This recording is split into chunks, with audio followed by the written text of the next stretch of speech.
Good morning বন্ধুরা, শুভ সকাল। চলে এলাম একটি নিউ ব্লগ নিয়ে। তোমরা কেমন আছো? আমি তো আজকে 3 দিন কাজের লোক আসছে না। আমার শরীর খুব খারাপ, ঠান্ডা লেগে গেছে। রান্না বান্না, পরিষ্কার করা, ঘর দুয়ার, প্রচুর কাজ। অ্যাকচুয়ালি আমি তো ঘরের অর্ধেক কাজই করি না, সব আমার কাজের লোকেরা করে দেয়। মানে আমার কাজের লোক যে আছে সেই সব করে। আমার হঠাৎ করে এত জল ঘাটাঘাটি হওয়াতে আমার শরীর ভীষণ খারাপ।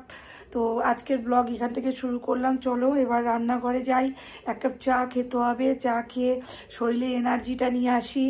তো দেখতে পাচ্ছ এই যে আমার মামান, এই যে মামান দুষ্টুবুড়ি, এই যে মামা। তো বন্ধুরা চলো চা করে নি, একটু চা না খেলে এনার্জি পাচ্ছি না। তো বন্ধুরা কাজের লোক তো আসছে না, দেখতে পাচ্ছ আমাকেই করতে হচ্ছে সব কাজকর্মগুলো।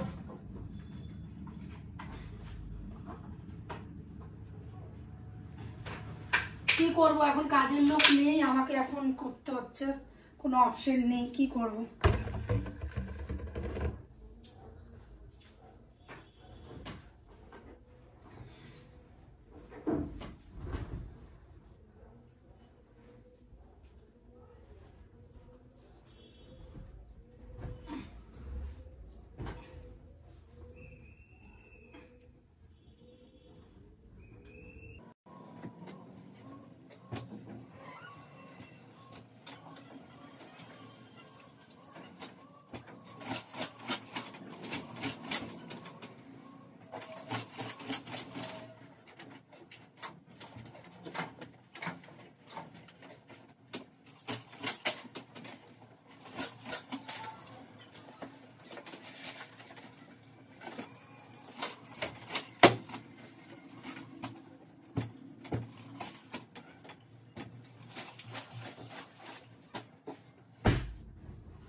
মামা খাটে ওঠো, খাটে ওঠে বসো, খাটে ওঠে বসো,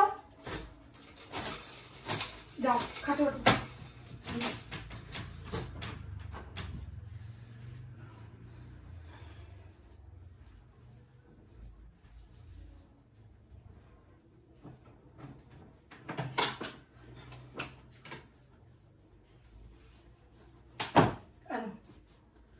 তো বন্ধুরা বিছানাটা পরিষ্কার করে নিলাম।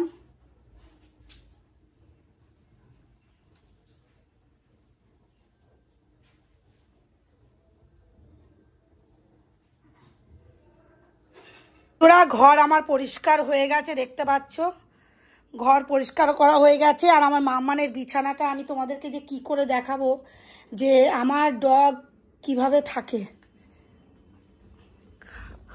ওই যে দেখো, দেখেছো আমার মাম্মান কিভাবে ঘুমায়, দেখেছো? এই দেখো ঘুমাচ্ছে একদম গদি করে দেওয়া। ওই যে দেখেছো, বাড়িতে পশুকে আমি এভাবেই কেয়ার করি। আমার কম্বল টম্বল পেতে সুন্দর করে দিই, যাতে ওর নিচটা গরম থাকলে শরীরটা গরম হয়ে যাবে। আর এই যে আমার নবাব ঘুমোচ্ছে, আমাকে একাই পরিষ্কার করতে হবে। এবার রান্নাঘর টর সব পরিষ্কার করতে হবে। এই দেখো রান্নাঘরের কি অবস্থা, দেখো আমার রান্নাঘরের কি অবস্থা, দেখেছো? এটাকে আমি পরিষ্কার করে তোমাদেরকে আমি দেখিয়ে দেব। এরকম হঠাৎ করে কাজের লোকের শরীর খারাপ হয়ে গেলে আমারও শরীর খারাপ হয়েছে, কারণ আমার একটা ঠান্ডার রোগ, তো শরীর খারাপ হয়েছে। এবার কি করব বলো? এবার ওই রাস্তা দিয়ে লোক ডেকে এনে বাসন মাজাবো, সে আমাকেই করতে হয়। আমার বুকে সেলেসা, আমার গলায় প্রবলেম, আমার যে কি কষ্ট হয় তোমাদেরকে আমি বোঝাতে পারবো না। ঠান্ডা লাগলে স্টিম নিতে হচ্ছে আমাকে। চলো এবার আমার মাম্মানকে খাইয়ে দিই। এই যে এবারে মাম্মানকে খাইয়ে তারপরে আমি যাব মাংস আনতে বাজারে। আসো আসো, বেড়াও, আমার বসো বসো। হ্যাঁ এবার ও যে খাবে, বেরিয়ে গেছে নবাব নন্দিনী। এক নবাব ঘরে ঘুমিয়ে আছে, এক নবাব বলছে মামি খিলা দো নেই তো मैं कैसे খাউঙ্গি। এই হচ্ছে ব্যাপার, বুঝলে বন্ধুরা। তো বন্ধুরা শেষ পর্যন্ত বেরিয়ে পড়েছি, বাজারে যাচ্ছি। বাজার মানে এমনি দোকানে যাচ্ছি বাজার। তো চলো দেখি ওই কি মাছ পাওয়া যায়। মাছ নেবো না মাংস নেবো, যে আমার ডগির ঠান্ডা লেগেছে ওই কারণে আমাকে নিতে হবে। চিকেন নেব, মাছ নেব, চলো। তো বন্ধুরা এখন আমি জ্যান্ত মাছের দোকানে যাচ্ছি, দেখি কি মাছ পাওয়া যায়। দেখি দাদু আজকে কি মাছ রেখেছে, কিন্তু আমার তো মাংস কিনতেই হবে, মাংস কিনবো আমি। আগে দেখি কি মাছ জ্যান্ত পাওয়া যায়। আজকে কি কি কি মাছ আছে? রুই আছে। রুই আছে, আতে কত করে? রুই আর তেলাপিয়া? এর আগের দিন তো তেলাপিয়া নিয়ে গেলাম। আচ্ছা দাঁড়াও, আমি একটু তেলাপিয়া নেবো, আমি একটু মাংস কিনে নিয়ে আসি। হ্যাঁ চলো দেখি মাংস কত করে। আর দোকানে লোক কয়? কত গো আজকে মাংসের রেট? 195। দাও তো 100 টাকা দাও তো, 100 টাকা দাও। দুরা এই মুহূর্তে আছি চিকেনের দোকানে, দেখতে পাচ্ছ চিকেন। আর ডগিটা ঠান্ডা লেগেছে, আজকে চিকেন খাওয়াতেই হবে। তো দাও 100 টাকা দাও, যা হয়। তেলাপিয়া ওজন করো দেখি কত হয়। বড় বড় না না, ছোট ছোট করো তো, বড় দিও না, ছোট করো। দুটো করো। কত হলো? শোনো না, 50 টাকার মধ্যে যা হয় তাই দাও না। 50 টাকা হচ্ছে না। কত হচ্ছে? লোক কই? আর লোক কই? আয় আয় আয় আয় এনে আয় আয় আয় এনে আয় আয় আয় আয়, তোদের জন্য টেংরি কিনে নিয়ে এসছি। আয় এনে এনে খা। আয়। আর কই? আর কই? আর কই? সবাই কই গেল? এনে এনে খা। তো বন্ধুরা এই যে দেখতে পাচ্ছ চিকেন নিয়ে এসেছি, আর এই যে তেলাপিয়া মাছ আর চিকেন, এটা ধুয়ে রেখেছি। একটু চা খাবো, ওই যে আদা দিয়ে চা হচ্ছে। তো চলো এবার সবজি টবজি কি রান্না বান্না করবো।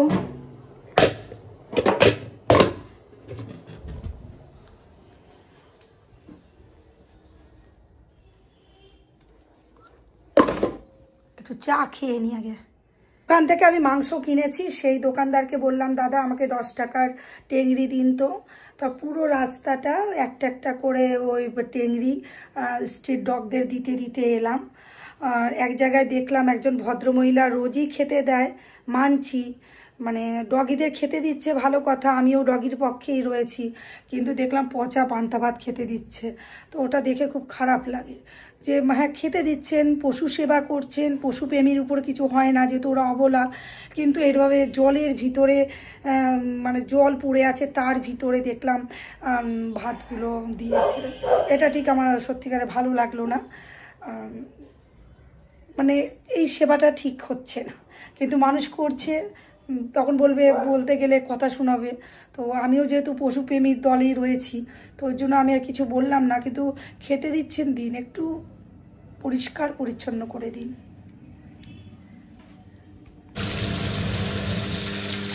তো বন্ধুরা এই যে একদিকে মাছ ভাজা হচ্ছে, একদিকে মাংস হচ্ছে, দেখতে পাচ্ছ। তো আজকে বাড়িতে কি রান্না বান্না হচ্ছে, একদিকে মুরগির মাংস হচ্ছে, একদিকে মাছ ভাজা হচ্ছে, আর এইদিকে উচ্ছে আলু ভাজা করব। আমার মামা খাবি, খিদে পেয়ে গেছি আমার সোনাবুড়ি। এই যে বন্ধুরা আমার মামানের খাবার, আজকে পেঁপে আর একটুখানি আলু দিয়েছি, মাংস ভাত খাবে। এই যে এসে পড়েছে, বলছে মামি খানা খিলা দো। আমান খাবে এবার বন্ধুরা, এবার আমি খাওয়াবো ওকে মাংস ভাত, যেহেতু একটু ঠান্ডা লেগেছে, মাংস না খাওয়ালে ওর শরীর গরম হবে না, তাই তো সোনাবুড়ি।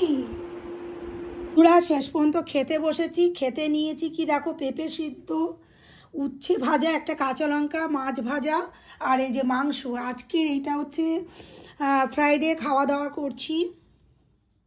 দেখতে পাচ্ছ খেতে বসেছি বন্ধুরা, এই যে দেখতে ক্যামেরায় দেখাতে পারছি না। তো খাবো এখন, চলো মানে দুপুরে খাওয়াটা কমপ্লিট করা যাক।